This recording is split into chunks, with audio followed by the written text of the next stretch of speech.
Morning everyone, how are you? I hope all you are doing good.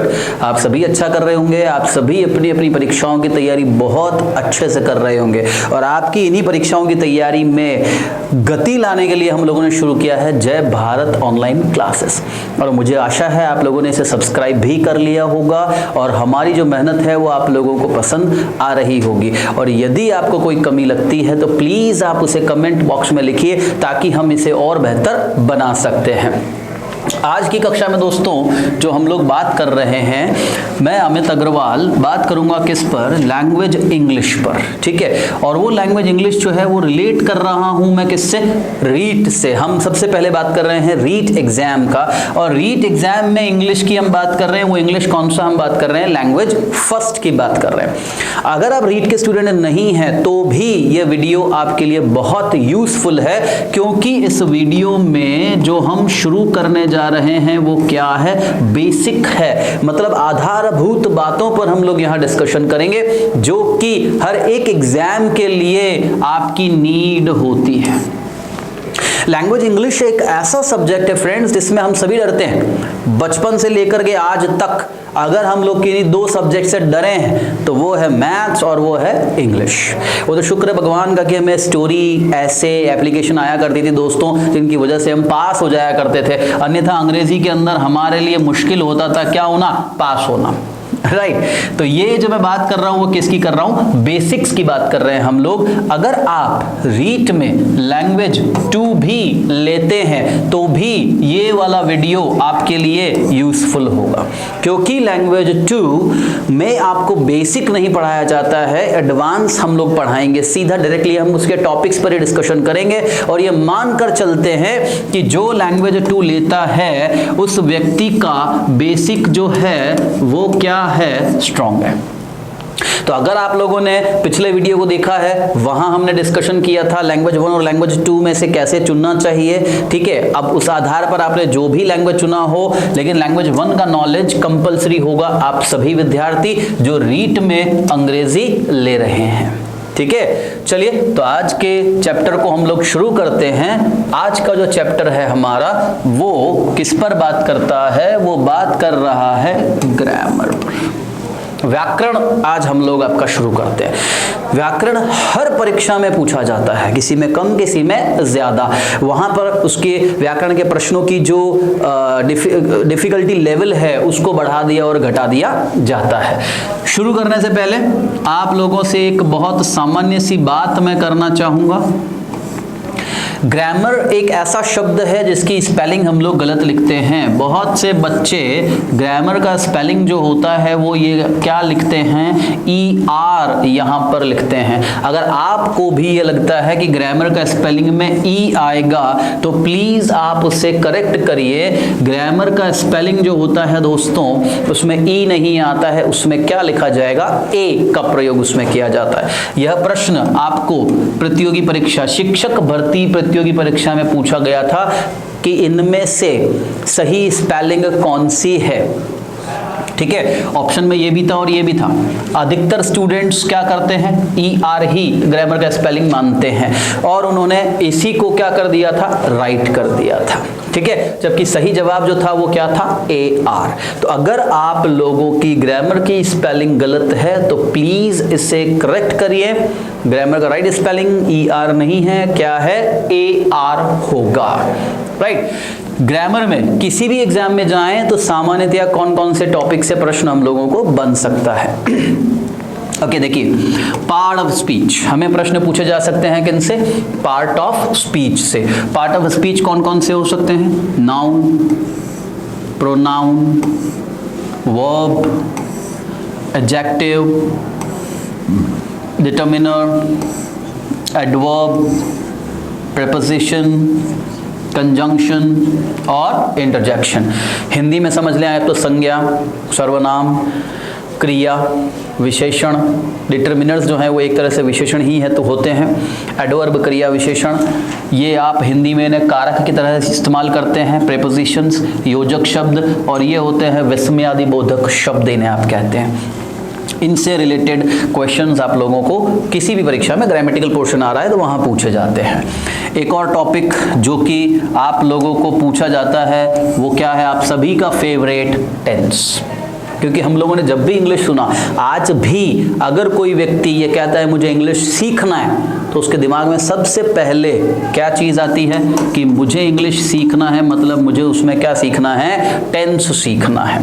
So tense जो है आपका एक और टॉपिक जो करीब करीब हर परीक्षा में पूछा जाता है। फिर आपको पूछा जाता है सब्जेक्ट वर्ब कॉन्कॉर्ड। कॉन्कॉर्ड मतलब होता है एग्रीमेंट, सब्जेक्ट और वर्ब का आपस में सहमति। आपको प्रश्न पूछे जाते हैं किनसे, ट्रांसफॉर्मेशन ऑफ सेंटेंस, ठीक है, जो वाक्य उनका रूप परिवर्तन करना, अनुवाद नहीं परिवर्तित कर रहे हैं। आप याद रखिए मैंने क्या लिखा है इस जगह पर, ट्रांसफॉर्मेशन, और एक शब्द जो है वो क्या होता है, ट्रांसलेशन, ठीक है। ट्रांसलेशन और ट्रांसफॉर्मेशन दोनों में अंतर होता है। ट्रांसलेशन इसको आप हिंदी में क्या कहते हैं, अनुवाद, और ट्रांसफॉर्मेशन को हिंदी में क्या कहा जाता है, रूप परिवर्तन, ठीक है, रूप परिवर्तन। जब भी आप रूप को परिवर्तित करते हैं तो उसमें अर्थ नहीं बदलता है, यहां पर आपको एक भाषा से दूसरी भाषा में अनुवाद करना होगा। कौन कौन से ट्रांसफॉर्मेशन हो सकते हैं, जैसे कि एक्टिव से पैसिव वॉइस एक ट्रांसफॉर्मेशन है, डायरेक्ट इनडायरेक्ट एक ट्रांसफॉर्मेशन है, सिंपल, कंपाउंड और कॉम्प्लेक्स, हिंदी में आप कहते हैं सरल, संयुक्त और मिश्रित वाक्य, वो एक ट्रांसफॉर्मेशन है। अफर्मेटिव, नेगेटिव, इंटरोगेटिव और एक्सक्लेमेटरी को आपस में बदलना, ये क्या है, एक ट्रांसफॉर्मेशन है, रूप का परिवर्तन कहलाता है। तो लगभग ये सभी टॉपिक आपको किसी भी परीक्षा होगी उसमें ग्रामेटिकल पोर्शन में पूछे जाते हैं। हम बात करते हैं जब इंग्लिश फर्स्ट का, आप लोग स्क्रीनशॉट लेते जाइएगा दोस्तों यदि आपको आवश्यकता है तो, ठीक है। जब हम बात करते हैं इंग्लिश फर्स्ट की, तो इंग्लिश फर्स्ट की जब बात करें तो हमें उसमें सबसे पहले क्या पढ़ना होगा, किसकी जानकारी चाहिएगी, पार्ट ऑफ स्पीच की, ठीक है, पार्ट ऑफ स्पीच का हमें वहां पर जानकारी चाहिएगा। What is part of speech, part of speech होता क्या है। देखो कहने में देखा जाए तो पार्ट ऑफ स्पीच मतलब हो गया हिस्सा, जो आप बोल रहे हैं वो बोलना, स्पीच मतलब बोलना, बोलने में जिन शब्दों का प्रयोग कर रहे हैं वो सभी क्या हो गए, आपके पार्ट ऑफ स्पीच हो गए।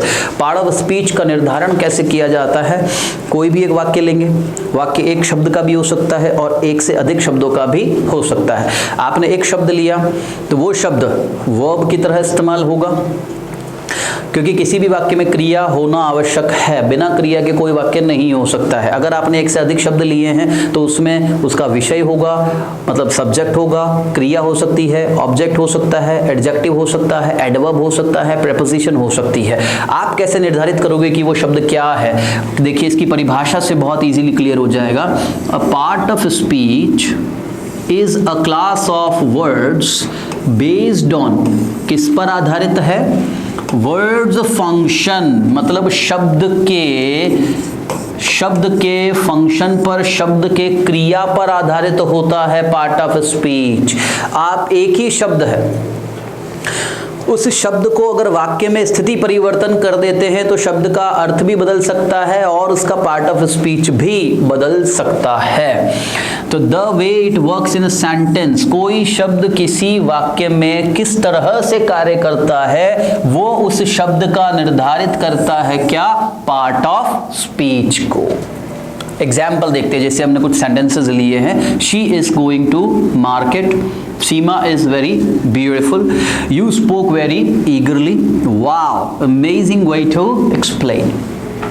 आपको अगर परीक्षा में प्रश्न पूछा जाता है पार्ट ऑफ स्पीच से related, then what it can be, आपको अंडरलाइन कर दिया जाएगा। सपोज आपको अंडरलाइन कर दिया जाता है, मार्केट शब्द अंडरलाइन कर दिया गया, and you will be asked कि ये मार्केट शब्द जो है इनमें से किसका काम कर रहा है, क्या ये संज्ञा है, क्या ये विशेषण है, क्या ये एडवर्ब है, प्रेपोजिशन है, verb, interjection, whatever the options are, कि ये किसका काम कर रहा है, ठीक है। तो मार्केट शब्द किसका काम कर रहा है। आप देखिए मार्केट एक बड़ा ही आसान सा शब्द है, आप इजीली इसको पकड़ सकते हैं कि मार्केट जो है वो एक स्थान का नाम है और स्थान क्या होती है, संज्ञा। तो आप आसानी से बता देंगे कि मार्केट शब्द जो है वो किसका कार्य कर रहा है, संज्ञा का कार्य कर रहा है। संज्ञा या सर्वनाम आप दो तरह से प्रयोग ले सकते हैं। Either it can be used as a subject or it can be used as an object. इसका मतलब जितने वाक्य लिखे हैं इनमें कोई भी शब्द या तो सब्जेक्ट की तरह कार्य कर रहा है या ऑब्जेक्ट की तरह कार्य कर रहा है, वो शब्द या तो संज्ञा होगा या वो शब्द सर्वनाम का कार्य करेगा। तो यदि मुझे कहा जाता है इनमें संज्ञा या सर्वनाम को आइडेंटिफाई करना है, market is my answer. She जो कि एक सब्जेक्ट है, सीमा जो कि एक सब्जेक्ट है, यू जो कि एक सब्जेक्ट है, वे जिसके बारे में हम बात कर रहे हैं। तो ये अंडरलाइन किए गए सभी शब्द जो हैं या तो संज्ञा है या सर्वनाम का कार्य कर रहे हैं। मुझे कैसे पता लगा? क्योंकि या तो ये शब्द सब्जेक्ट का कार्य कर रहे हैं या ये ऑब्जेक्ट का कार्य कर रहे हैं। Are you getting this? चलिए फिर अगर हमें दे दिया जाए इसी वाक्य में, आपको दे दिया जाता है इज गोइंग को अंडरलाइन कर दिया जाए और पूछ लिया जाए बताइए कि इज गोइंग जो है वो किसका कार्य कर रहा है। अब आपको क्या आना चाहिए, एक बेसिक स्ट्रक्चर जो है वाक्य का वो क्या होता है, सब्जेक्ट, उसके साथ वर्ब लगती है और फिर उसके साथ क्या लगता है, ऑब्जेक्ट लगता है। जब हमने बात करी कि शी जो है वो क्या है, सब्जेक्ट है, तो इज गोइंग क्या होना चाहिए, वर्ब होनी चाहिए। तो इसका मतलब हमने देख लिया कि इज गोइंग जो है वो किसका कार्य कर रही है, वर्ब का कार्य कर रही है। बाकी के वाक्यों में चलें, सीमा आपका इज शब्द जो है वो किसका कार्य कर रहा है, वर्ब का कार्य कर रहा है। यहां आ जाते हैं स्पोक, किसका कार्य कर रहा है, वर्ब का कार्य कर रहा है। यहां आ जाए हम लोग एक्सप्लेन, किसका कार्य कर रहा है, वर्ब का कार्य कर रहा है। ठीक है, तो ये सभी क्या हो गई आपकी, वर्ब्स हो जाती हैं। इसी सेंटेंस में आगे चलते हैं तो हमें यहां पर क्या मिलता है, टू, TO, टू, यही टू आप देख सकते हैं यहां पर भी आपको दिया गया है। टू शब्द क्या कर रहा है, मार्केट को इस पूरे वाक्य के साथ में जोड़ने का कार्य कर रहा है। शब्द टू, मार्केट शब्द क्या है, एक संज्ञा है। इस संज्ञा को वाक्य के दूसरे शब्दों के साथ क्या कर रहा है, कनेक्ट कर रहा है। और ऐसे शब्दों को हम क्या कहते हैं, प्रेपोजिशन हम इन्हें कहते हैं। ठीक है, ऐसे शब्दों को क्या कहा जाता है, प्रेपोजिशन इन्हें कहा जाता है। इस सेंटेंस में आ जाएं तो हमें क्या शब्द दिया गया है, जैसे ब्यूटीफुल दिया गया है। यहां पर आ जाएं तो हमें एक और शब्द क्या दिया गया है, अमेजिंग दिया है। ब्यूटीफुल शब्द किसकी विशेषता बता रहा है, सीमा। सीमा क्या है, सब्जेक्ट कह लीजिए, या सीमा क्या है, संज्ञा है। ऐसा ही अमेजिंग शब्द जो है वो आपको विशेषता बता रहा है किसकी, शब्द वे की। शब्द वे जो है वो क्या है, संज्ञा है। बता सकते हैं आप, संज्ञा सर्वनाम की विशेषता बताने वाले शब्दों को क्या कहते हैं, राइट, उन्हें हम क्या कहते हैं, विशेषण। तो इसका मतलब शब्द अमेजिंग और शब्द ब्यूटीफुल क्या हो जाते हैं, एडजेक्टिव की तरह प्रयोग में लिए जाते हैं। ठीक है, अब आप लोग ये सोच रहे होंगे कि ING जो हम लोग प्रयोग में ले रहे हैं, ये ING किस तरह से बन रहा है आपका विशेषण। देखो ING तीन तरह से प्रयोग लिया जा सकता है। ये वर्ब की तरह प्रयोग लिया जा सकता है, इसे आप संज्ञा की तरह प्रयोग ले सकते हैं और इसे आप विशेषण की तरह प्रयोग ले सकते हैं। कैसे होगा, क्यों होगा, जब ये टॉपिक्स डिटेल में पढ़ेंगे हम उसके बारे में बात करेंगे। यहाँ पर अमेजिंग शब्द किसकी तरह यूज हुआ, एडजेक्टिव की तरह यूज किया गया है। ठीक है, इसी वाक्य में जब हम आगे आ जाते हैं तो हम देख रहे हैं इसी वाक्य में कि हम लोगों को शब्द दिया गया है वेरी। ठीक है, अब देखिए यहां पर आपको क्या दिया गया है, वेरी शब्द दिया गया है। इसी देखें नेक्स्ट सेंटेंस के अंदर तो हमें एक और शब्द क्या दिया गया है, वेरी शब्द दिया गया है। वेरी की पहचान कैसे करेंगे, तो देखिए सेंटेंस के अंदर क्या होगा, वेरी शब्द किसको क्वालिफाई कर रहा है, शब्द ब्यूटीफुल को। ब्यूटीफुल क्या देखा आप लोगों ने कि ये एक विशेषण है। यहां देखिए वेरी शब्द किसको क्वालिफाई कर रहा है, ईगरली को। क्या हमने देख लिया ईगरली क्या है, नहीं, तो पहले ईगरली को समझते हैं। ईगरली शब्द के अंत में आपको क्या मिल रहा है, ly। और सामान्यतया यदि किसी शब्द के अंत में क्या आता है, ly। तो सामान्यतया वो शब्द किसका कार्य करता है? एडवर्ब का कार्य करता है। याद रखिए, मैं ये नहीं कह रहा हूं कि आप रट लीजिए कि ly का मतलब एडवर्ब होता है। No, not at all, at all. Generally ly suffix जो है वो एडवर्ब बना के देता है, मगर कभी कभी वो दूसरे पार्ट ऑफ स्पीच भी बनाता है, बट उनके चांसेस बहुत कम हैं। ज्यादातर ly क्या बना के देगा आपको? एडवर्ब ही बना कर देता है। तो ईगरली जो है वो क्या बन गया आपका? एडवर्ब बन गया। तो वेरी शब्द इस एडवर्ब की विशेषता बता रहा है, वेरी शब्द इस विशेषण की विशेषता बता रहा है। तो वेरी शब्द क्या होगा? एडवर्ब किसे कहते हैं दोस्तों? सोचिए एडवर्ब क्या होता है। हिंदी के अनुसार बात करोगे तो एडवर्ब आप किसे कहते हो? वे शब्द जो क्रिया की विशेषता बताएं उन्हें हम क्या कहते हैं? एडवर्ब कहते हैं। लेकिन इंग्लिश का एडवर्ब का परिभाषा हिंदी के एडवर्ब से थोड़ा सा डिफरेंट है। कैसे डिफरेंट है? हिंदी क्या कह रहा था? वर्ब की विशेषता। केवल किसकी विशेषता की बात कर रहा था? वो वर्ब की। लेकिन जब हम बात करते हैं किसकी? इंग्लिश की, तो इंग्लिश जो है वो विशेषताओं को थोड़ा बढ़ा देता है। इंग्लिश क्या कहता है? एडवर्ब जो है वो आपको 3 चीजों की विशेषता बता सकता है। ऑब्वियसली पहला तो क्या होगा? वर्ब, जैसा हिंदी कह रहा है। लेकिन एक एडवर्ब दूसरे एडवर्ब की विशेषता भी बता सकता है, उसको भी क्वालिफाई कर सकता है। और तीसरा जो है वो क्या है? एक विशेषण। मतलब अंग्रेजी के अनुसार एडवर्ब क्रिया की विशेषता भी बताता है, क्रिया विशेषण की भी बताता है, और विशेषण की भी बता सकता है। राइट। तो अब देखिए, विशेषण की विशेषता बताने वाला शब्द और क्रिया विशेषण की विशेषता बताने वाला शब्द, ये दोनों ही शब्द जो हैं ये क्या बन जाते हैं? आपके एडवर्ब बन जाते हैं। ठीक है, यहां पर आए, ये आपकी क्रिया, ये सभी आपने देख लिया।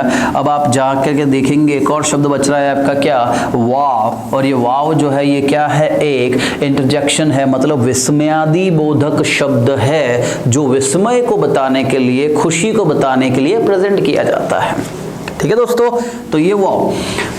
इस तरह से आप लोगों को पहचान के प्रश्न पूछे जाएंगे, किनसे रिलेटेड? पार्ट ऑफ स्पीच से। और जो मुझे लगता है इस तरह की पहचान वाली जो चीज़ें होती हैं वो हम लोग कब सीखते हैं? हमारा प्री प्राइमरी स्टडीज़ के अंदर। मतलब जब आप लोगों ने पहली से 5वीं तक पढ़ाई करी होगी, ये वो चीज़ें आपसे पूछी जा रही हैं। और इसके लिए भी आप लोग इतना डरेंगे तो आप भूल जाइए कि आप कभी किसी कंपटीशन एग्जाम को पास कर सकते हो। This is the basics.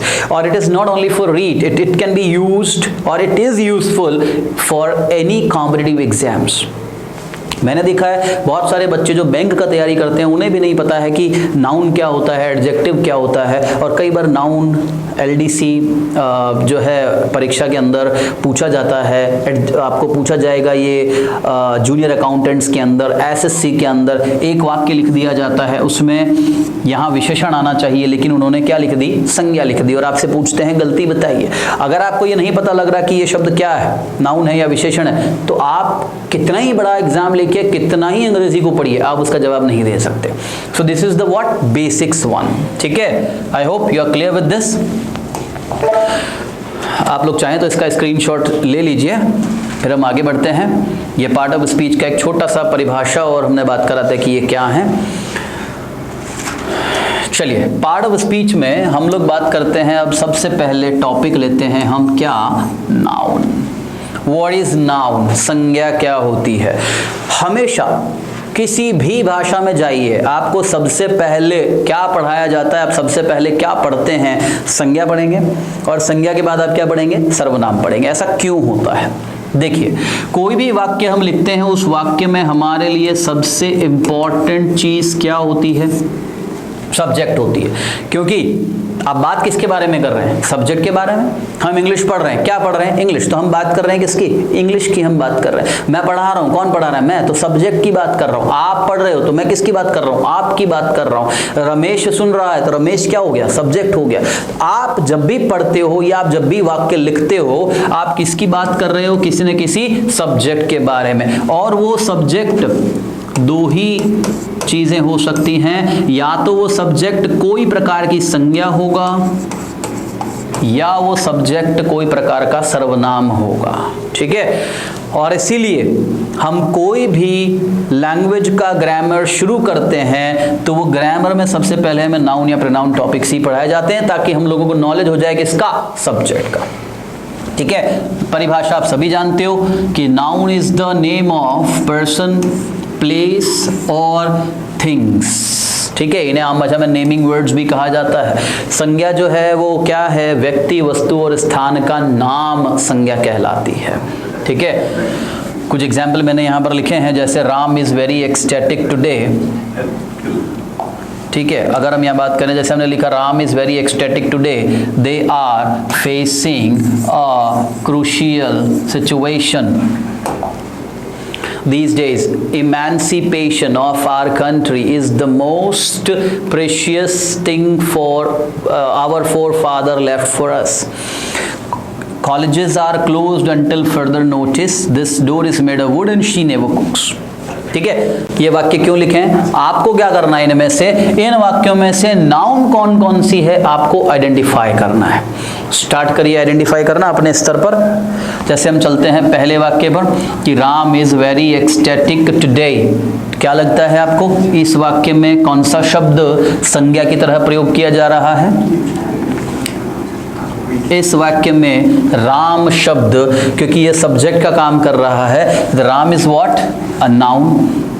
ठीक है, they are facing a crucial situation these days. यहां देखा जाए दे सब्जेक्ट का काम कर रहा है, लेकिन दे नाउन नहीं है, ये क्या है, प्रोनाउन है। फिर हम आते हैं आगे, are facing a crucial situation. Situation क्या हो गई आपकी, संज्ञा हो गई। अ डेज क्या हो गया आपका, संज्ञा की तरह प्रयोग लिया जा रहा है। यहां आ जाते हैं इमेंसिपेशन ऑफ आवर कंट्री। आपको मान लीजिए ये वाक्य दिया गया है, परीक्षा में आ गया आपका, पैराग्राफ में आ गया और अंडरलाइन कर दिया जाता है इमेंसिपेशन को। आप क्या करेंगे, आपको ये पूछा इमेंसिपेशन का पार्ट ऑफ स्पीच बताओ, ये नहीं पूछ रहे हैं कि इसका अर्थ बताओ। आप लोग क्या करते हो, जैसे ही पूछा इमेंसिपेशन, आप लोग इसका हिंदी सोचने लगोगे, इसको हिंदी में क्या कहते हैं। अब आप में से कितने लोग हैं जो इमेंसिपेशन का हिंदी अर्थ जानते हैं, बताइए, एनीबॉडी? नो, मैं बता दूं, इमेंसिपेशन का हिंदी अर्थ छोड़ो, हमें पूछा है क्या हिंदी अर्थ, हमें नहीं पूछा। हमें क्या पूछा है कि ये संज्ञा है या नहीं है। आप कैसे पता करोगे, तो हमने क्या कहा, संज्ञा जो होती है वो सामान्यतया किसकी तरह कार्य ली जाती है, सब्जेक्ट या ऑब्जेक्ट की तरह। ये शब्द जो है वो किसके बारे में बात कर रहा है, हमारी कंट्री की इमेंसिपेशन, इसके बारे में हम बात कर रहे हैं। तो ये क्या बनते हैं, हमारे सब्जेक्ट बनते हैं। तो इमेंसिपेशन सब्जेक्ट हुआ, सब्जेक्ट या तो नाउन होगा या प्रोनाउन होगा। प्रोनाउन शब्द फिक्स हैं, ठीक है, आप उसमें बदलाव नहीं कर सकते हो। तो यह प्रोनाउन नहीं है तो ये क्या बन गया, नाउन बन गया। एक और तरीका देखो कि ये इमेंसिपेशन जो है ये नाउन है या नहीं, कैसे पहचान सकते हैं हम। इसके अंत में जब आप देखोगे तो आपको क्या मिल रहा है, TION, जिसको ये एक तरह का प्रत्यय होता है, एक तरह का सफिक्स होता है। ATION, किसी भी शब्द के अंत में यदि ये आएगा तो वो शब्द क्या होगा, संज्ञा होगा। अब बेसिक नॉलेज, आगे मैं पूरा डिटेल दूंगा आपको इसका। किसी भी शब्द के अंत में शन आता है तो वो शब्द क्या है, संज्ञा है। एक पहचानने का तरीका है संज्ञा को। और इमेंसिपेशन का यदि मैं आपको अर्थ बताऊं तो ये होता है फ्रीडम, स्वतंत्रता। इस लाइन का हिंदी अर्थ क्या है, हमारे देश की स्वतंत्रता हमारे पूर्वजों द्वारा हमारे लिए सबसे महत्वपूर्ण, सबसे कीमती चीज है जो वो हमारे लिए छोड़ गए। ठीक है, इमेंसिपेशन। तो इसमें चले हम, इमेंसिपेशन आपकी संज्ञा हो गई, कंट्री जो है वो आपकी संज्ञा है, थिंग शब्द जो है वो आपकी संज्ञा है, फोर फादर जो है वो आपकी संज्ञा है। तो देखिए इसमें इतने सारे शब्द जो है वो संज्ञा की तरह प्रयोग लिए गए हैं। College are closed until further notice, देख ही सकते हैं आप, कॉलेज सब्जेक्ट की तरह यूज हो रहा है। ऑब्जेक्ट क्या हो गया आपका, नोटिस। ठीक है, नोटिस आपकी संज्ञा हो गई। This door is made of would, आपकी संज्ञा क्या है यहाँ पर, डोर, और क्या हो रहा है, वुड। शी नेवर कुक्स, क्या इस वाक्य में कोई संज्ञा है, क्या आपको लगता है कुक्स संज्ञा है, नेवर, शी, जी नहीं, इस वाक्य में कोई संज्ञा नहीं है। ठीक है। अगर आप ये सोचते हो कि किसी भी सेंटेंस में ये जरूरी है कि उसमें संज्ञा हो, सर्वनाम हो, विशेषण हो, क्रिया विशेषण हो, तो ये जरूरी नहीं है। किसी भी वाक्य में संज्ञा संख्या में एक हो सकती है, दो हो सकती है, दो से ज्यादा हो सकती है या नहीं हो सकती। ये जरूरी नहीं है कि हर वाक्य में संज्ञा का नंबर निश्चित है कि वो आएगी या एक आएगी, दो आएगी या दो से ज्यादा आएगी। It can be any, depends on the sentence. ठीक है। तो नाउन जो है वो नेमिंग वर्ड्स होते हैं। अब नाउन के जब हम बात करते हैं किसका, आप लोग स्क्रीनशॉट ले लें अगर आपको चाहिए। व्हाट इज नाउन, और कुछ एग्जाम्पल्स जो थे वो यहाँ पर मैंने दिए थे कि नाउन जो है वो क्या होता है, और उसके कुछ एग्जाम्पल जिन्हें आप में सर्च करना था, इनमें से कौन से शब्द नाउन की तरह प्रयोग लिए गए हैं।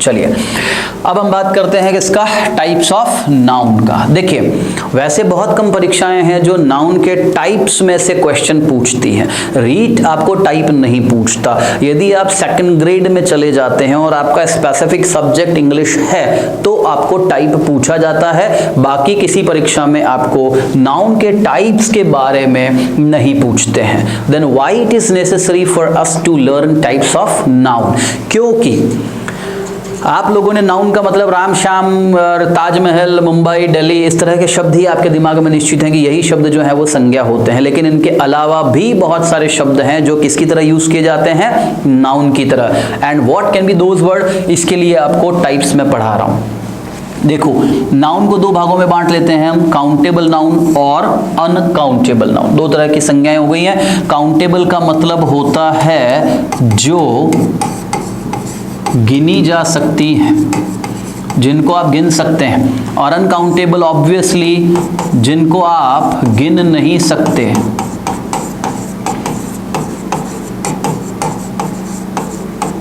ठीक है, ये क्या होती हैं, अनकाउंटेबल।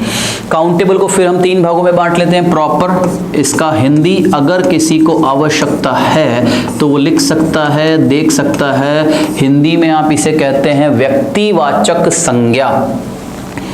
कॉमन नाउन जिसे हिंदी में कहते हैं हम जातिवाचक संज्ञा। कलेक्टिव नाउन जिसे हिंदी में आप क्या कहते हैं, समूहवाचक संज्ञा इसे आप कहेंगे।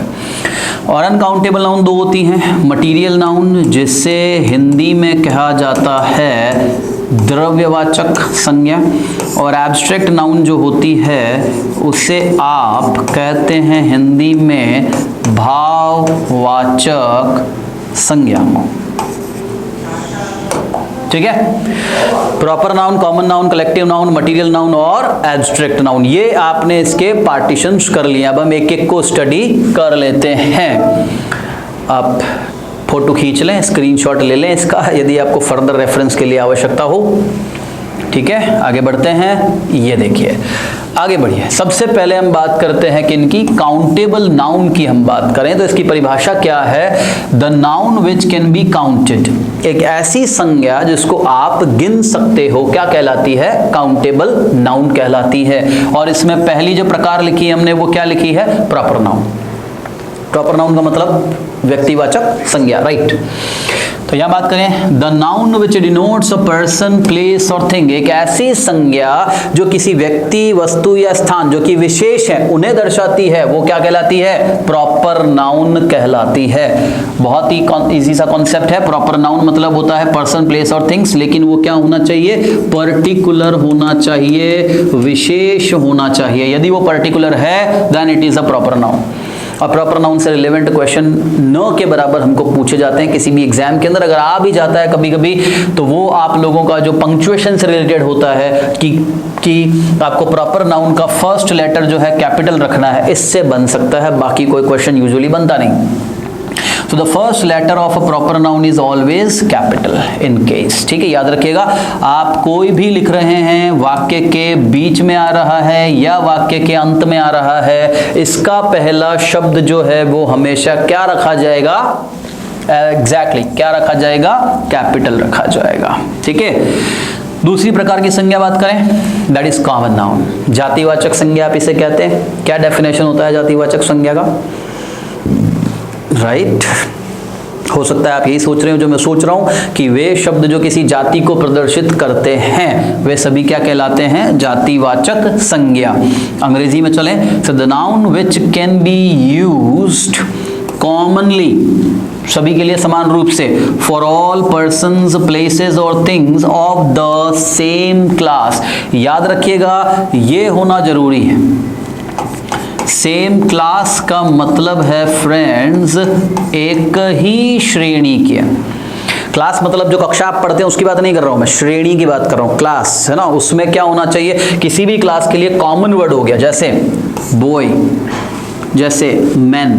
जितने भी लड़के हैं, चाहे वो छोटी उम्र का है, बड़ा है या मेरे जैसा छोटा है, तो भी उन सबको आप क्या कहेंगे? बॉय कहेंगे। मैन एक क्लास हो गया, वुमन एक क्लास हो गया, गर्ल फ्रेंड अलग अलग है, गर्ल फ्रेंड साथ में नहीं करना, बीच में कॉमा लग रहा है। गर्ल और फ्रेंड अलग अलग लिखा है मैंने, ठीक है। गर्ल मतलब लड़की, फ्रेंड मतलब दोस्त। अब फ्रेंड कोई भी हो सकता है, ठीक है, फ्रेंड कोई भी हो सकता है, वो लिविंग हो, वो नॉन लिविंग हो। पेड़ भी आपका दोस्त है, बुक आपकी सबसे अच्छी दोस्त है, फीमेल जेंडर आपका दोस्त हो सकता है, मेल हो सकता है। तो फ्रेंड एक क्या हो गई आपकी category? Hospital, table, chair, hand, body parts जितने हैं सभी कॉमन नाउन में है। Eye, school, river, country, dog, elephant, child, brother, parent, tea, pen, pencil इत्यादि। ये सभी शब्द जो हैं दोस्तों वो क्या हैं? कॉमन नाउन है। और कॉमन नाउन से कई बार हमें प्रश्न पूछे जा सकते हैं। याद रखने की बात क्या है? आप में से कई लोग क्या करते हैं, अगर आपसे परीक्षा में पूछ लिया जाता है बॉय कौन सा नाउन है, तो आप तुरंत कर देते हैं कि ये कॉमन नाउन है। और जैसे ही आपसे पूछ लिया जाता है बॉयज कौन सी नाउन है, तो आप लोग क्या कर देते हैं, अधिकतर लोग, कि बॉयज जो है उसको आपने क्या बना दिया? Collective noun. क्यों बना दिया? क्योंकि आपने सोचा एक लड़का था, अब एक से ज्यादा हो गया तो समूह हो गया, समूह हो गया तो कलेक्टिव नाउन हो गया। लेकिन याद रखिए, plural form of any common noun is always a common noun. एक वचन से बहुवचन बनाने पर संज्ञा का प्रकार नहीं बदलता है दोस्तों, संज्ञा का प्रकार वही रहेगा, वो उसका नंबर बदल रहा है, नाउन को चेंज नहीं कर रहा है। That you have to take care. चाहे कॉमन नाउन एक नंबर में है या एक से ज्यादा नंबर में है, वो हमेशा क्या रहेगी? कॉमन नाउन ही रहेगी। ठीक है, बड़ा इजी सा कॉन्सेप्ट है, आप ऑलरेडी इसे जानते भी हैं। आप चाहें इसका फोटो खींचना, स्क्रीनशॉट लेना तो आप ले सकते हैं। फिर इसके बाद आगे की संज्ञा पर हम बात करते हैं। देखिए अगले प्रकार की संज्ञा, उसके पहले हम बात करते हैं किस पर? कुछ क्वेश्चंस कि कॉमन नाउन पर प्रश्न किस तरह से आधारित हो सकते हैं या किस तरह से पूछे जा सकते हैं। देखो, जब हम बात करते हैं कॉमन नाउन का, तो कॉमन नाउन पर आधारित प्रश्न जो हैं वो कौन से होंगे? Change or replace these common nouns into or with abstract noun। आपको क्या दे सकता है? कोई भी कॉमन नाउन दे दी जाए और आपसे पूछा जाए कि इस कॉमन नाउन को किस में बदलना है? भाववाचक संज्ञा में। ये ज़्यादातर सेकंड ग्रेड तरह के एग्जाम्स के अंदर पूछा जाता है, मगर नॉलेज आपको होना चाहिए कि ये दोनों ही शब्द संज्ञा हैं लेकिन अलग अलग प्रकार की हैं। जैसे आपको दे दिया जाए शब्द चाइल्ड और आपसे पूछ लिया जाए इसकी विशेष भाववाचक संज्ञा बनाइए, तो वो क्या बन जाएगा? चाइल्डहुड। जैसे बॉय, बॉय का एब्स्ट्रैक्ट नाउन क्या हो जाएगा? बॉयहुड। जैसे मदर, तो मदर का एब्स्ट्रैक्ट नाउन क्या हो जाएगा? मदरहुड। समझ रहे हो? तो ये तीनों ही थी आपकी कॉमन नाउन और ये तीनों ही बन गई आपकी भाववाचक संज्ञा, एब्स्ट्रैक्ट नाउन जिसे आप कहते हो। फिर एक और प्रश्न क्या बन सकता है? कोई कॉमन नाउन दी गई है, उसे किस में बदलना है? विशेषण में उसे बदलना है। तो कैसे हो सकता है? देखिए, जैसे बॉय दिया, बॉयिश, गर्ल से गर्लिश, फुल से फूल से फुलिश, बुक से बुकिश। तो ISH पता लग रहा है हमें यहाँ से? ISH क्या बनाता है? एडजेक्टिव। हुड क्या बनाता है? नाउन। एनालिटिक बनिए, कोई भी किताब पढ़ रहे हैं, अंग्रेजी अगर उसमें आ रही है, पहचानने की कोशिश करिए किन्हें? प्रीफिक्स को और सफिक्स को। हर भाषा की जान होते हैं उस भाषा के प्रत्यय और उपसर्ग। ठीक है, जैसे मैंने कहा आपको किस में बदलनी है? विशेषण में। तो इसका मतलब ये सभी शब्द क्या हैं? विशेषण, लेकिन सबके अंत में देख रहे हैं क्या आ रहा है? ISH। तो याद होना चाहिए आपको, ISH लगाने पर क्या बनेगा? विशेषण। यहां सब में क्या आ रहा है? हुड, तो हुड बनाने पर, हुड लगाने पर क्या बनता है? नाउन बनता है। ठीक है, तो ये कुछ क्वेश्चन का प्रकार मैंने आपको दिया कि कॉमन नाउन में से हमें प्रश्न किस प्रकार से दिए जा सकते हैं। ठीक है, चलिए आगे बात करते हैं हम कलेक्टिव नाउन का, कि कलेक्टिव नाउन क्या होता है।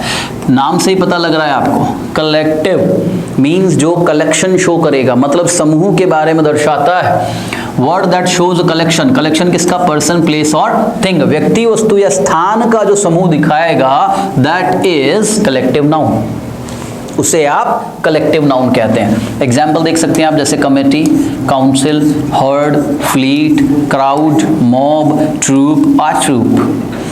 इनमें से जो प्रश्न बनता है कई बार, वो किस प्रकार से बनता है, आपको समान दिखने वाले जो शब्द होते हैं वो दे दिए जाते हैं आपस में, और कहा जाता है क्या ये शब्द सही लिखा हुआ है या नहीं लगा है। अगर नहीं लगा है तो आप इसे रिप्लेस करिए। तो समान शब्द, लेकिन उनमें डिफरेंस क्या होगा। जैसे हम बात करें कमेटी, तो कमेटी क्या है, a group delegated to consider some matter. इसको आप हिंदी में क्या कहते हैं, समिति आप इसे कहते हैं।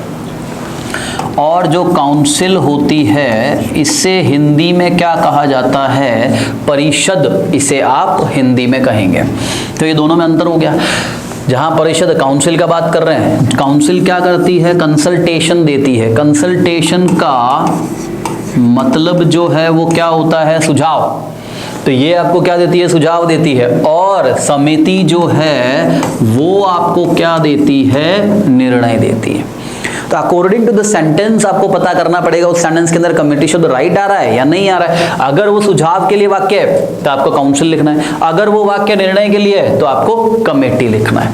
ऐसा ही हर्ड समूह होता है, लेकिन किनका समूह होता है, कैटल का, शीप का, भेड़ का, मवेशियों का समूह क्या कहलाता है, हर्ड कहलाता है। फ्लीट भी समूह है, लेकिन किसका, एयरक्राफ्ट का, मोटर व्हीकल का, और शिप, जहाज का। ठीक है, हवा में जितने जहाज उड़ रहे हैं उनका अगर आप देखिए कोई भी मूवी के अंदर अगर 5-7 फाइटर प्लेन उड़ रहे हैं तो उनको एक जना क्या करेगा, कमांड करता है, उसे हम क्या कहते हैं, फ्लीट कमांडर। क्यों कहते हैं, क्योंकि फ्लीट जो है एयरक्राफ्ट के समूह को कहते हैं। पानी का बेड़ा, जहाज का जो बेड़ा होता है पानी में चलने वाला, उसको भी क्या कहते हैं आप, फ्लीट कहते हैं। ट्रक्स जो होते हैं उनका जो समूह है उसको भी क्या कहा जाता है, फ्लीट कहा जाता है। कैमल जो है उनके समूह को भी क्या कहते हैं, फ्लीट कहते हैं। उड़ते हुए पक्षियों के समूह को भी क्या कहते हैं, फ्लीट, उन्हें भी कहा जाता है। ठीक है, फिर आते हैं क्राउड और मॉब, दोनों का ही हिंदी अर्थ क्या होता है, भीड़।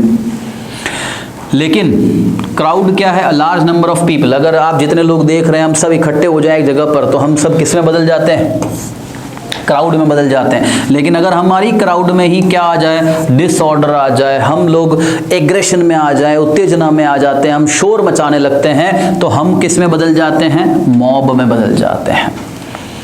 ट्रूप, सोल्जर्स का समूह है, बच्चों का समूह, उसको ट्रूप कहते हैं हम। और एक और स्पेलिंग होती है ट्रूप, TROUPE।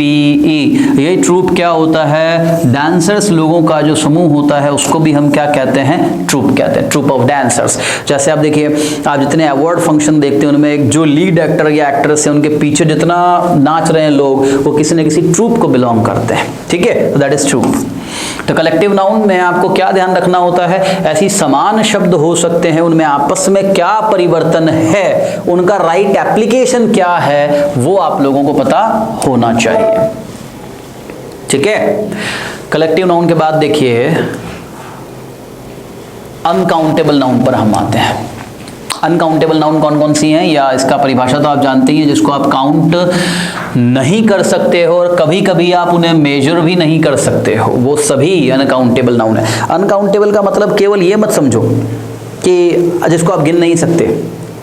अनकाउंटेबल का मतलब जिसको नहीं गिना जा सकता वो होगा ही, लेकिन कभी कभी ऐसी चीजें भी होती हैं जिनको आप मेजर भी नहीं कर सकते, ना नाप या तोल भी नहीं सकते। जैसे प्रेम, जैसे गुस्सा।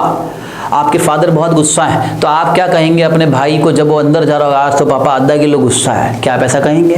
क्या आज ये कह देंगे पापा तो 100 गुस्सा है? नहीं। तो गुस्से को आप ना तो गिन सकते हो और ना ही उसे तोल सकते हो। ठीक है, आप बहुत बार एक शब्द कहते हो, I love you so much, ठीक है, तो अगला पूछ लेता है हाउ मच, तो क्या आप कह देंगे आधा किलो मच या 2 किलो मच या 5 किलो? नहीं, आप प्रेम को तोल नहीं सकते हो, तो प्रेम भी क्या बनेगा आपका? अनकाउंटेबल नाउन बन जाएगा। ठीक है, तो इसको हम बात करें, 2 प्रकार की होती हैं, इसमें पहले बात करते हैं हम किसकी? मटीरियल नाउन की। मटीरियल नाउन क्या है? द्रव्यवाचक संज्ञा है।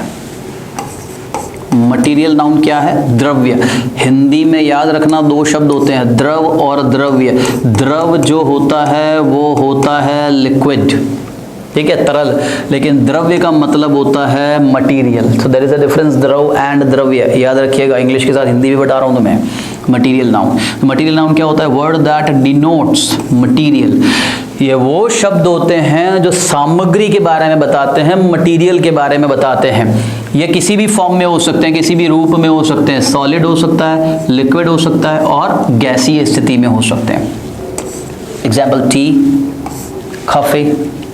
उच्चारण ध्यान रखिएगा, ये सैंड लिखा है दोस्तों, सांड नहीं है, सैंड है। ठीक है, सैंड मतलब होता है रेत, धूड़ा, सॉइल, मिट्टी जो खेतों में मिलती है, water, wine, gold, silver, ink, glass, iron, wood, brick, pencil. ये सभी शब्द जो हैं वो क्या हो गए? आपके मटीरियल नाउन की तरह ये प्रयोग लिए जा रहे हैं।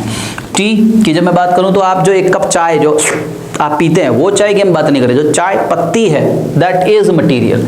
In the same way coffee जो आपका रेडी हो गया और आप पी रहे, वो कॉफी आपका मटीरियल नहीं है, that is what coffee beans आप कह लीजिए या कह लीजिए कॉफी पाउडर, वो आपका मटीरियल है। तो मटीरियल का मतलब क्या होता है? रॉ, कच्चा, जिससे फिर से कोई चीज बनाई जा सकती है, वो मटीरियल नाउन कहलाती है। ठीक है, अब कई बार आपको मटीरियल नाउन जो है वो कंफ्यूज कर देती है किससे? कॉमन नाउन से। कैसे देखते हो? देखिए आप, जैसे ही राइट्स विद पेंसिल, आपने देखा था पेंसिल शब्द कॉमन नाउन में भी था। फिर वापस देखेंगे आप तो पेंसिल शब्द ही आपको यहाँ पर भी मिल रहा है मटीरियल नाउन में। आप कैसे पता करेंगे कि यहाँ पर शब्द कॉमन है और यहाँ पर मटीरियल है? प्रीपोजिशन के माध्यम से। ठीक है, अगर पेंसिल शब्द के साथ विद लग जाता है तो ये शब्द क्या बनेगा? Common noun. अगर पेंसिल के साथ इन लगेगा तो ये शब्द क्या बन जाएगा? Material noun. प्रेपोजिशन से ही पता लगेगा आपको। This door is made of glass, bring a glass of water. देखिए दोनों ही जगह पर ग्लास शब्द आ रहा है, लेकिन यहाँ पर ग्लास किसकी तरह यूज किया गया? मटीरियल। दरवाजा कांच का बना है तो कांच उसका क्या बनता है? मटीरियल बन जाता है। और यहाँ पर ग्लास ऑफ वाटर, तो यहाँ पर ग्लास क्या हो गया? पानी पीने का पात्र, बर्तन हो गया है, इसीलिए ये किस में बदल जाता है? कॉमन नाउन में। तो यूज योर सेंसेस, जैसा मैंने पिछली कक्षा में भी कहा था, अपने सेंसेस को यूज करिए। अंग्रेजी एक भाषा है जिसको आप रट नहीं सकते हो, आप जितना समझोगे उतना आसान आपके लिए होता जाएगा। ठीक है, तो ये क्या था हमारे लिए? अनकाउंटेबल नाउन में पहला मटीरियल नाउन हमारे लिए था। बात करते हैं हम अगले प्रकार की संज्ञा, जो क्या है? एब्स्ट्रैक्ट नाउन है। एब्स्ट्रैक्ट नाउन का मतलब क्या होता है? भाववाचक संज्ञा। ठीक है, ये आपको किसके बारे में बताती है? क्वालिटी के बारे में, कंडीशन और एक्शन के बारे में आपको जानकारी देगी। वो शब्द जो क्वालिटी बताते हैं, कंडीशन बताते हैं, एक्शन बताते हैं, वो सभी क्या कहलाएंगे? एब्स्ट्रैक्ट नाउन, भाववाचक संज्ञा आप उसे कहते हो। एग्जाम्पल देखो, ब्रेवरी, हिंदी बोल रहा हूं, अगर आपको लगता है तो आप नोट कर लीजिएगा। ब्रेवरी बहादुरी, चाइल्डहुड बचपन, ब्रदरहुड भाईचारा, लव आपको बताने की आवश्यकता ही नहीं है, हेट नफरत, साइलेंस शांति, कर्टसी शिष्टाचार, पॉवर्टी गरीबी, ओपिनियन विचार, एक्सपेक्टेशन आपकी क्या कहते हैं उसे, आप किसी से आशा करते हैं, वो एक्सपेक्टेशन। कावर्डाइज की हम बात करें तो कावर्डाइज जो है वो क्या है? कायरता, ब्यूटी सुंदरता, सच जेनरॉसिटी उदारता, ऑनेस्टी ईमानदारी, पोलाइटनेस विनम्रता, काइंडनेस दयालुता, स्ट्रेंथ ताकत, इनोसेंस मासूमियत, विजडम बुद्धि, इग्नोरेंस आप किसी को इग्नोर करते हैं, I am not getting Hindi word of that, ignorance इस नज़रअंदाज से रिलेट हो गया। एडवाइस सलाह, सजेशन सलाह। ठीक है, तो ये सभी शब्द जो हैं ये क्या हैं, एब्स्ट्रैक्ट नाउन होंगे। अब देखो एब्स्ट्रैक्ट नाउन से प्रश्न किस तरह से बन सकते हैं, मैं कुछ आइडिया आपको देता हूं। Change noun to adjective, abstract noun दी जाएगी, जैसे ब्रेवरी, तो ब्रेवरी को एडजेक्टिव में बदल दिया आपने brave, cowardice coward, generosity generous, kindness kind. ये आपने क्या किया है, जो एब्स्ट्रैक्ट नाउन है उसे बदला है किसमें, एडजेक्टिव में। ये आना बहुत जरूरी है, इस पर हर एग्जाम में जिसमें इंग्लिश आता है इस पर आधारित प्रश्न श्योरिटी से पूछे जाते हैं। ठीक है, और किस तरह से प्रश्न बन सकते हैं एब्स्ट्रैक्ट नाउन से, देखते हैं। आप फोटो खींच लें, देखिए और क्या बन सकता है। नाउन को किस में चेंज करना है, वर्ब में चेंज करना है। जैसे एडवाइस आपका एब्स्ट्रैक्ट नाउन है, आपने एस लगा दिया, एडवाइज वर्ब बन गया। एक्सपेक्टेशन, थोड़ी देर पहले मैंने कहा था ये शन आएगा तो ये शब्द क्या होगा, संज्ञा, आपने इसको वर्ब में बदल दिया एक्सपेक्ट। यहाँ भी देखिए calculation calculate, assumption assume, sympathy sympathise. ठीक है, ये आपने किस में चेंज कर दिए हैं, इन्हें वर्ब में चेंज कर दिया है। तो दोस्तों ये सभी जो हैं ये क्या थे, आपके नाउन और उसके टाइप, और कौन से टाइप में से किस तरह का प्रश्न हमें बन सकता है। ठीक है, अब देखो आगे मैं आपसे बात करूंगा किस चीज के बारे में, how to identify noun in any sentence. 3-4 तरीके हैं जिनसे आप किसी भी वाक्य में संज्ञा की पहचान कर सकते हो। कैसे करोगे, देखो उसके क्या तरीके हैं। सबसे पहला तरीका है प्रीफिक्स और सफिक्स का, मतलब उपसर्ग और प्रत्यय का। ज्यादातर प्रत्यय मिलेंगे हमें। वो कौन कौन से प्रत्यय हैं जो आपको क्या बना कर देते हैं, संज्ञा बना कर देते हैं। ये एक लिस्ट मैंने यहां पर प्रेजेंट किया हुआ है, आप स्क्रीनशॉट ले लीजिएगा इसका, कि यदि किसी शब्द के अंत में क्या आएगा, TION, कैंसलेशन, कंपनसेशन, ऑल्टरेशन, तो ये संज्ञा बनेगा। किसी शब्द के अंत में क्या आएगा, MENT, मेंट, अचीवमेंट, एस्टोनिशमेंट, कमिटमेंट। वाई अगर आ जाए, वाई विशेषण भी बनाता है संज्ञा भी बनाता है, डिस्कवरी, इंक्वायरी, एंट्री। एंस यदि आ जाए, एक्सेप्टेंस, एंट्रेंस, एश्योरेंस, इंटरफेरेंस, एंस में ई भी हो सकता है, ए भी हो सकता है। एज आ जाए, brokerage, breakage, miscarriage, wastage. Al, arrival, refusal, removal.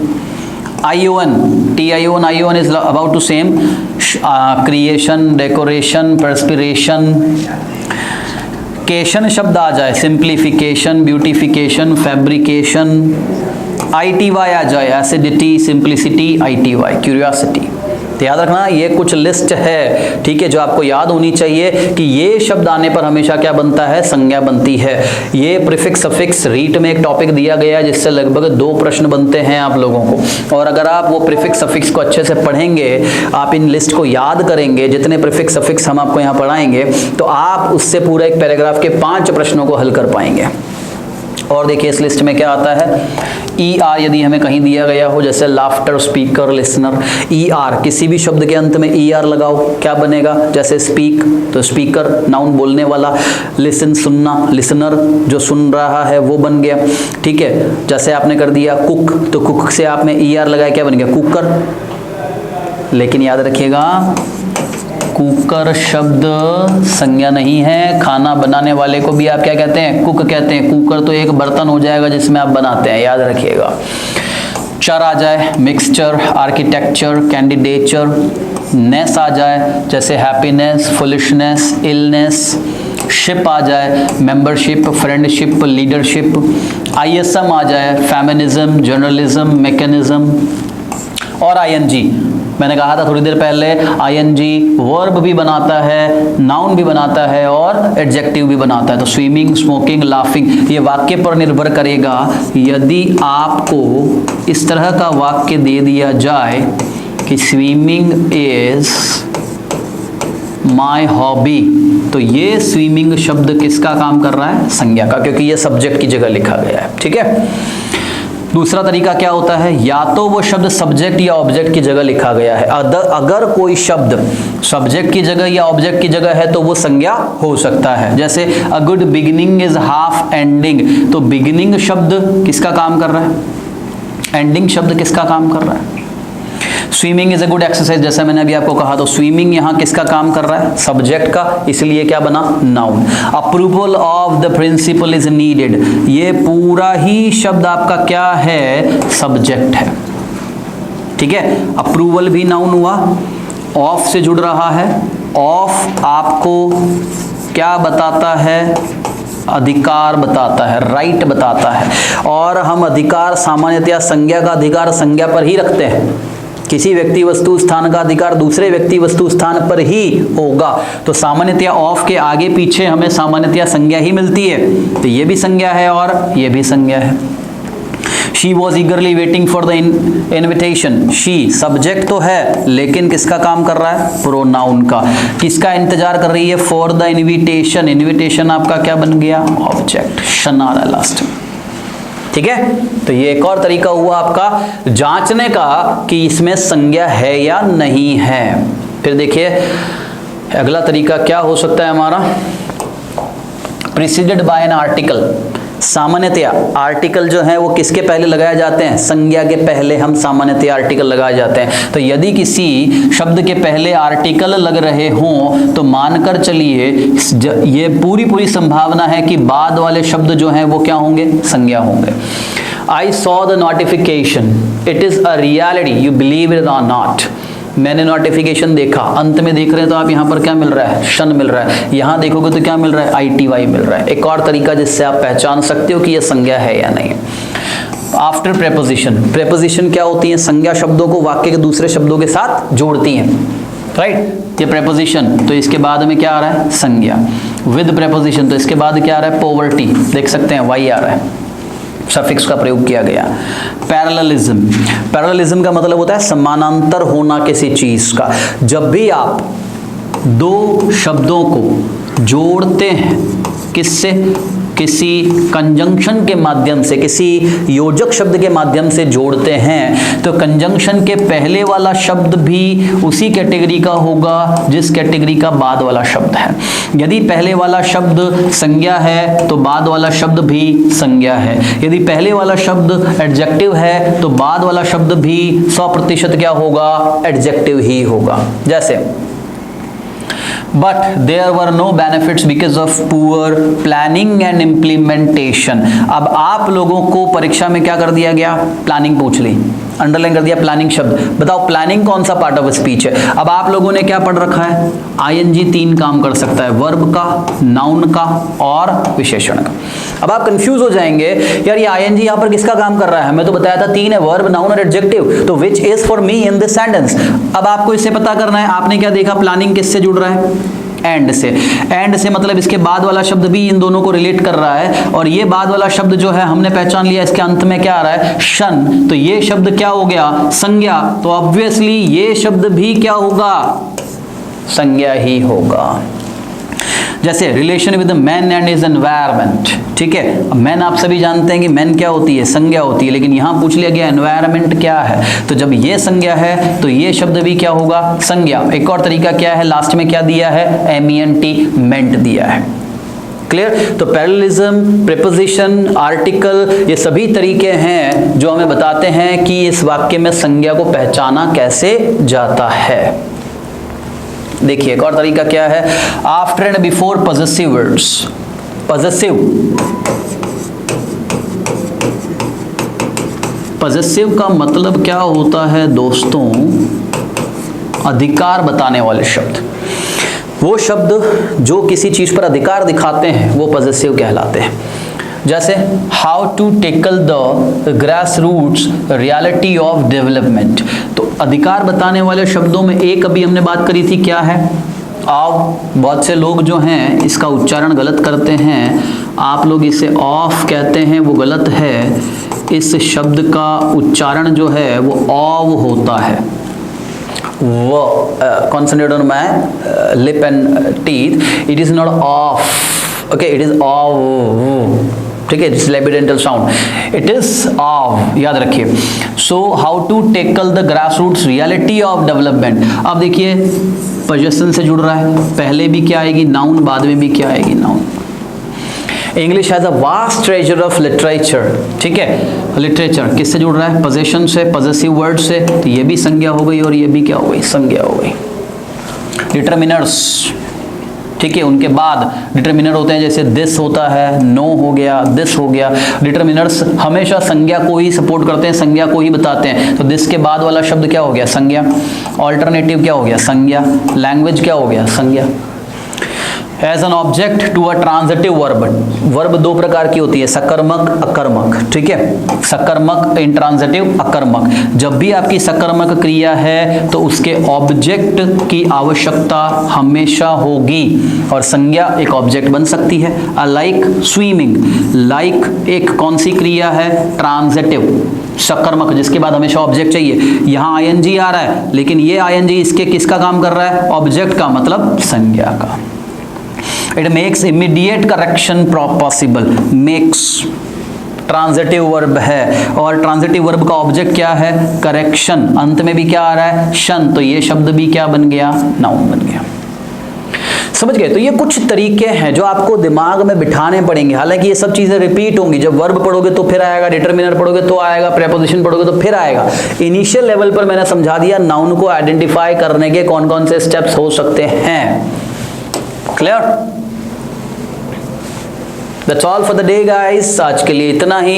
ये टॉपिक संज्ञा मैंने आज फिनिश किया है, संज्ञा के प्रकार और उससे पहचानते कैसे हैं। आप रीड लैंग्वेज 1 में है, 2 में है, या किसी दूसरे एग्जाम के लिए तैयारी कर रहे हो, this is very useful for you, ठीक है। हमेशा याद रखिएगा, अगर आप सक्सेसफुल होना चाहते हैं तो आपको क्या करना पड़ेगा? अपना कंफर्टेबल जोन को छोड़ना पड़ेगा, राइट। बी बोयेंट, मतलब एनर्जेटिक होइए, and not be slave of your laziness, अपने आलस्य के गुलाम मत बनिए। जब तक आप आलसी रहेंगे आप कभी भी सीख नहीं पाएंगे और अपने टारगेट्स को अचीव नहीं कर पाएंगे। Okay, see you guys, thank you so much, bye bye.